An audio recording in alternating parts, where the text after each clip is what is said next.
Le diable se lève des Caraïbes. Alors installe-toi bien, parce que l'histoire de Barbe Noire, c'est pas juste des bateaux et des sabres. C'est l'histoire d'un type qui a compris qu'en 1717, la peur valait plus que l'or. Écoute, l'homme avant la légende. Personne ne sait exactement où il est né. Bristol, en Angleterre, probablement, vers 1680. Son vrai nom ? Edward Teach, ou Tatch, ou Tash. Déjà, le gars brouille les pistes. Jeune, il embarque comme marin. La guerre de succession d'Espagne éclate et il devient corsaire. En gros, un pirate avec une lettre du roi qui dit « Vous avez le droit de piller les Espagnols ».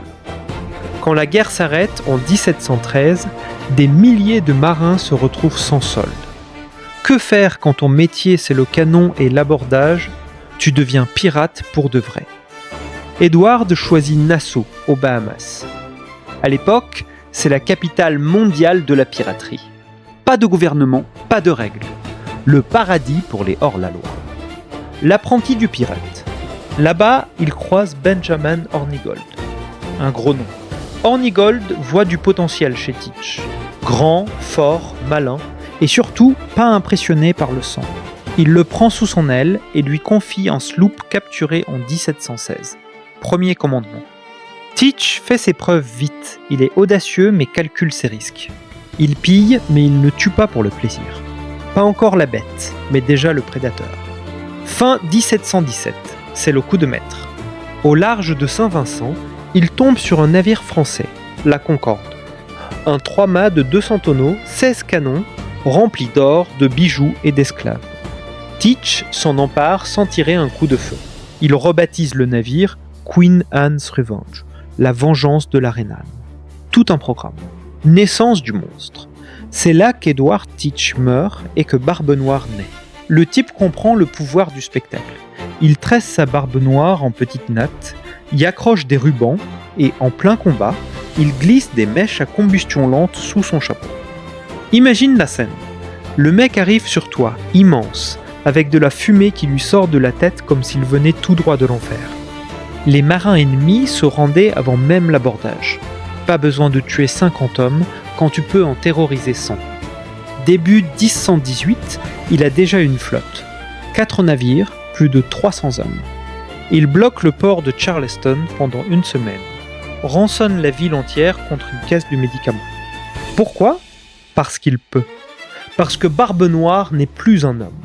C'est une rumeur, un cauchemar qui navigue. Et le pire ? Il est au sommet, mais il ne le sait pas encore. La couronne d'Angleterre commence à en avoir assez. Les chasseurs de primes affûtent leurs lames. La dernière danse du diable. On y est. 22 novembre 1718. Ocracoke Inlet, Caroline du Nord. Le brouillard se lève à peine. Le piège. Le lieutenant Robert Maynard a 2 sloops, le Ranger et le Jane. Barbe Noire n'a que l'Adventure et 19 hommes à bord. Il est en sous-nombre, mais il a l'expérience et la réputation. Quand le Jane approche, Teach fait tirer une bordée. Carnage. Le Ranger est décimé et doit abandonner. Sur le Jane, Maynard perd 20 hommes d'un coup. Il reste caché sous le pont avec le reste de l'équipage. Teach jubile. Il croit le navire vide. Il fait accoster l'Adventure pour l'abordage. Corde à la main, pistolet dans l'autre, la barbe fumante, il saute sur le pont du Jane en hurlant « À nous la victoire !» L'enfer sur le pont.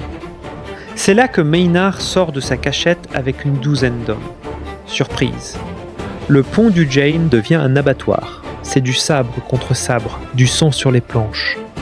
Maynard et Teach se retrouvent face à face. Le duel est bref et brutal. Maynard tire le premier. Touché. Teach riposte et brise l'épée de Maynard. Il s'apprête à l'achever quand un matelot de Maynard lui entaille la gorge par derrière. Même là, Barbe Noire continue de se battre. Il faut 5 balles et 20 coups de lame pour que le géant s'écroule enfin. Quand on a examiné son corps, on a compté 5 blessures par balle et plus de 20 coups d'épée. Le diable ne meurt pas facilement. La tête au bout d'un mât, Maynard fait couper la tête de Barbe Noire et l'accroche au beaupré du Jane. Le corps ? La légende dit qu'on l'a jeté par-dessus bord et qu'il a nagé 3 fois autour du navire avant de couler. Joli symbole. Même mort, il refusait de se rendre. Maynard remonte vers la Virginie avec la tête en trophée. Il récupère la prime. Le gouverneur Spotswood fait pendre les pirates capturés. Fin de l'histoire. L'héritage. Edward Teach n'aura régné que 2 ans. 2 ans qui ont suffi pour devenir le pirate le plus célèbre de tous les temps. Pas le plus riche, pas celui qui a tué le plus, mais celui qui a compris une chose. Une légende vaut toutes les flottes du monde. Il n'a jamais enterré de trésor sur une île déserte. Son vrai trésor, c'est la peur qu'il a laissée dans chaque récit, chaque livre, chaque film de pirate depuis 300 ans. Alors voilà, Edward Teach est mort à 38 ans environ, mais Barbe Noire, lui, n'est jamais vraiment mort. Il suffit de prononcer son nom près d'un port, un soir de tempête, et tu verras les gens se retourner. Fin de l'histoire.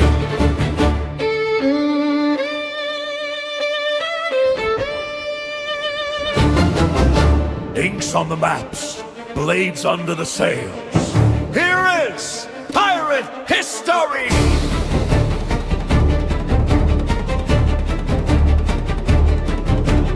Pirate history! Pirate history! Pirate history! Where legends bleed from the Caribbean to the China Seas, the gold of kings flows in their holds. The black flag flies and fascinates. The legend becomes brutal. Pirate history. Pirate history. Pirate history.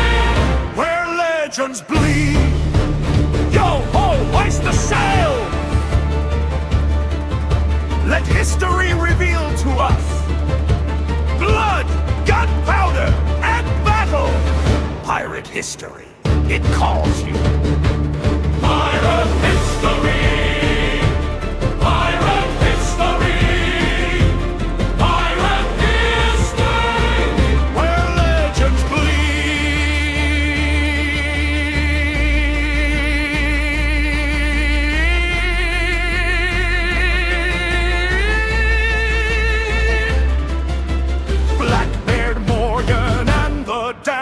secrets buried beneath the tides, lost treasures, destinies forged by iron and storms raged. Pirate history. Pirate history. Pirate history. Where legends bleed.